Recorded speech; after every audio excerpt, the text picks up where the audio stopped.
in there, but what did you make of that one? I think firstly it's one of the bravest performances I've seen or been involved in. We lost kicks early for a bit there, and then we lost Crichton, and then we lost the Nari later on, and not much was going our way, but geez, they were brave. Just incredibly proud of how they prepared and how they played.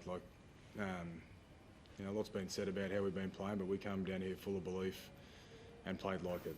So, yeah, the mission stays the same. We still got 3 wins to do what we want to do, but yeah. Have you ever seen that much carnage unfold in a final or a game before? Probably in a game, but yeah, you sort of know when you come into these games you need a bit of luck, and there's a bit of luck's going to play out, but we got none tonight. But again, just so proud of their effort. Cam, do you have any idea about Crichton, whether there's any hope you might get him back deeper in the finals? No, it's hard to know now without getting scans, but when you can't finish a game, it's not looking great. But as I said, we've got a lot of depth in our squad, and some guys are going to get opportunities, and that's going to be great for them. Nari got an opportunity last week and went really well and stayed in the team, and Toby Sexton got an opportunity tonight and did really well. So we've got some guys there that are going to get opportunities. Kick out. Yeah. No, he's good. He's good. He got a knock. He had a knock on the eye from last week, and then hit him in the same spot and sort of floored him there. And but he's good. He did really well coming back on. It proved a masterstroke, I guess, naming Toby on the bench. Not that you wanted it to work out that way, but yeah, what did you make of his performance? I thought, his first half in particular, he came on and made a big difference with his energy and, just his confidence to go out there and play a little bit unfamiliar position. He was over on the left there, but he did really well. So it looks as though Crichton might be, if not a week or two, a little bit longer. Do you have confidence if you have to play Burdo in the centres, shifting the halves the way they played tonight?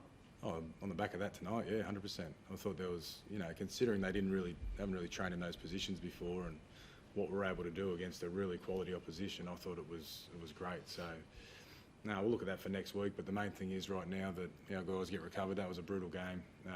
Recover physically and emotionally, and get ourselves ready to go next week.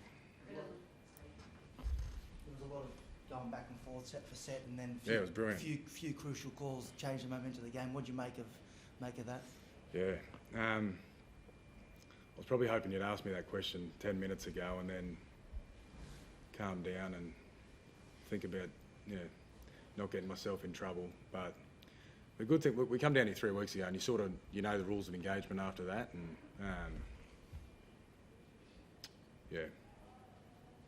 just shut my mouth. But I think about half time was half a second slower in the play of the ball, and we were the ones getting penalised for slow ruck, so I wasn't happy with that. The 2 points, high tackle penalty in the first half, I was disappointed in that. And then when we gained some ascendancy there in the second half, and there was a crusher penalty coming off their own try line, I was even more unhappy with that. So, as I said before, you need a bit of luck in these games, and we got 0 tonight. You talk about rules of engagement, what we had here a few weeks ago. What do you mean by that? Was there something in that game that continued on here? Yeah, I'll probably just leave it there. I probably said too much, but yeah. Sorry, how did it feel out there for you guys? Like, you mean you were right in it until sort of, the last 10 minutes or so, but... Yeah, it was definitely an arm wrestle. Pretty to and fro at times there, and like Ciro said, I thought we were on top early on in the second half there, and like you said, just penalties and that sort of swing the momentum.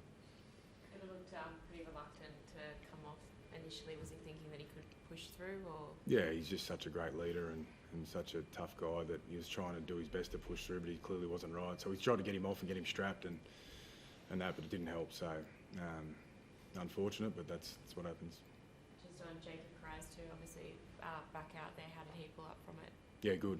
Did really well. I was just the medical team to get Harry Hayes and Jacob Cries back for a big game like this was awesome. So they've probably got a bit of patching up to do before next week, but we go home next week in front of our home fans. Like just said to the boys, I'd have told you at the start of pre-season we'll be in week 2 of the finals in front of our home fans, and an opportunity to go to a prelim, you'd take it. So that's the opportunity ahead of us, and you know they're all pretty battered in there now, and pretty down after that effort, but we've got to get ourselves back up and do it the hard way now. And just on the fans, I think they shut down Burnwood Road in Sydney. I mean, obviously they're going to be up and about next week for you. Yeah, and we're going to need their energy to get behind these boys, and we're going to need a big crowd out there and plenty of home ground support, and hopefully those decisions we missed out on tonight can turn our way next week.